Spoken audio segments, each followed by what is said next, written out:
What's up? What's up? What's up? Now you know what time it is again. Of course, I don't have to tell you it's time for another review.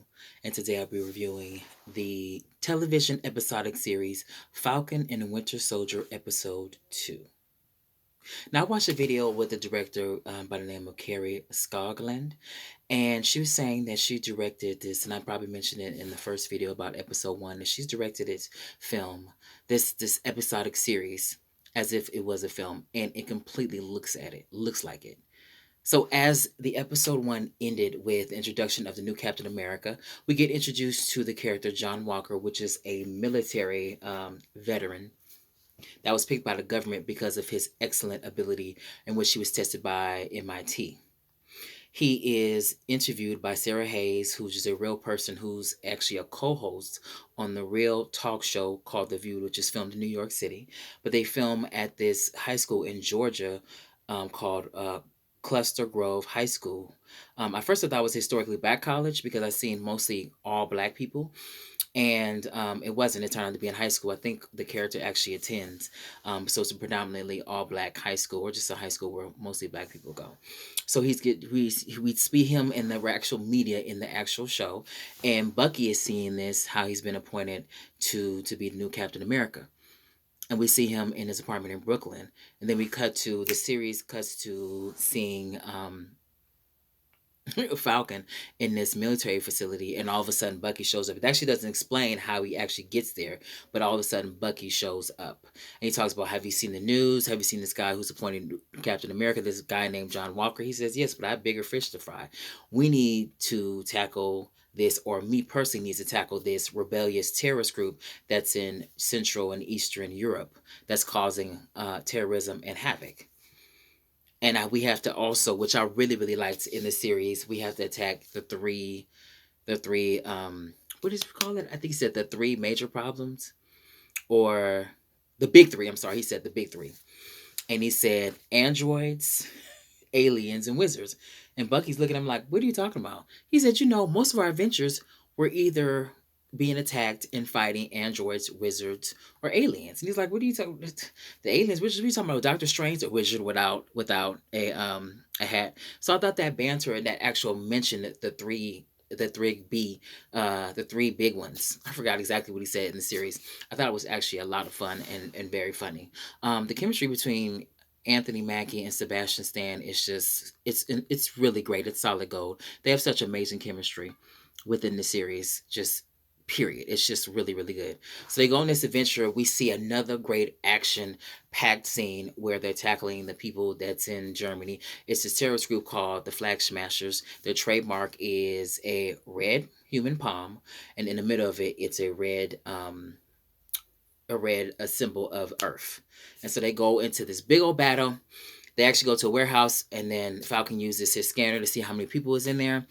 And what they think is a damsel in distress, or some kind of hostage, ends up being the leader, which is a woman by the name of Carly. They find out quickly that these aren't just regular humans, these are super soldiers, like Captain America, Steve Rogers. And so John Walker, who traces Falcon's machinery through the military, because Falcon works for the military, and he actually goes out and saves them. And so we get actual more narrative and actual explanation how he found Falcon, which is through his equipment. And then we also get introduced to a new character by the name of Lamar Hopkins, which is John Walker's best friend, which has been appointed the new Captain America.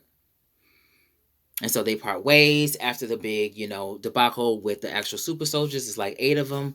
They part ways, and on the military airplane, Bucky says, "You know what, Falcon, is something I should tell you. Someone I should introduce you to."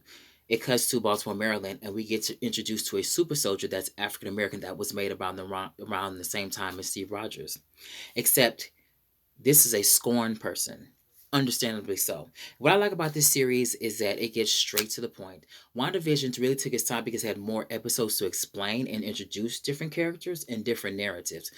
But it still was unveiling of what lies beneath the facade that Wanda had created, the reality that Wanda created. With this one, it goes straight into it. So here's an African American black super soldier that was created around the same time as Steve Rogers.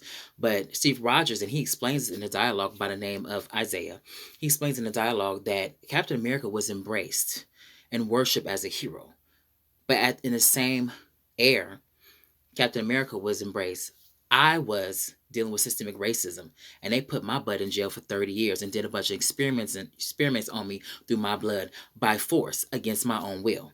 So get the hell out of my house. Now, even though the interaction was brief, it was highly effective. And I'm really, really, really can't wait to see more about this character, Isaiah, and what they're going to do. And then when Bucky and Falcon leaves his house, they're going back and forth. But Falcon's asking Bucky, "How come you tell me about this before? Did Steve Rogers know?" Bucky says, "No, but why are you telling me this? How come you tell me this before?" So as they're going back and forth, which is kind of like mild banter, two white police officers drive up and say and ask Bucky, "Is Falcon bothering him?" Like this racial profiling, as if this black person is attacking this white person. Bucky says no, and the police officer continues with the banter. And then Becky's like, "Well, hold on. Do you know who this is? This is Falcon." He's like, "Oh, I'm sorry. I apologize. I completely apologize. I didn't recognize you without your goggles." And then the police officer, as they're leaving, they look through their machine and says, "You know what, Bucky? You guys are off the hook, or he's off the hook, Falcon.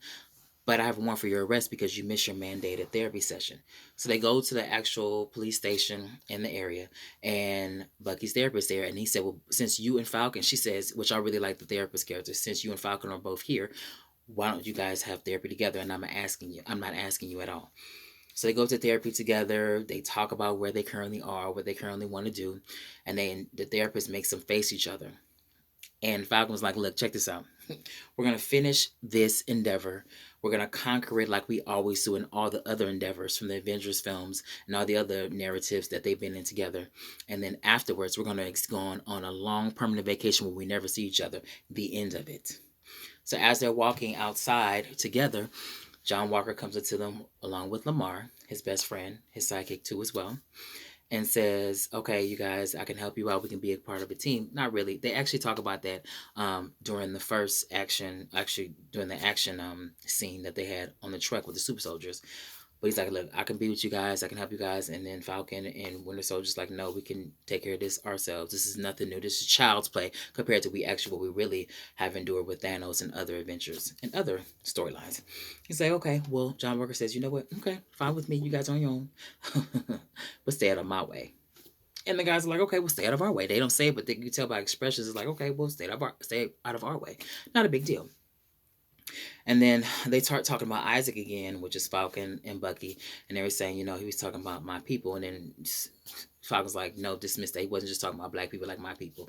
He was just talking about his certain people." And then scene cuts to this one particular character in which might influences the narrative moving forward. I did see the promo for episode 3. It looks like it's going to be action packed. So let's get even more action because in each two of the first episodes so far, there's only one action scene, and then a bunch of dialogue and narrative and story, which I'm really enjoying with them both. So like I said, because this series is 6 episodes and WandaVision is 9, which had 9 episodes. This series is going straight to the point. I really like the racial component that they incorporated in the storyline, which is 100% real and done realistic and done in a really great way too. I'm really enjoying this series. It's the chemistry between Bucky and Sam is on point. I cannot wait for the next episode. I'm really excited moving forward.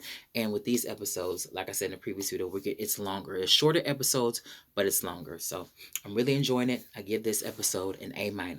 So if you like my videos, please do not be afraid to subscribe because I will be uploading a video a week, at least minimum. And have fun.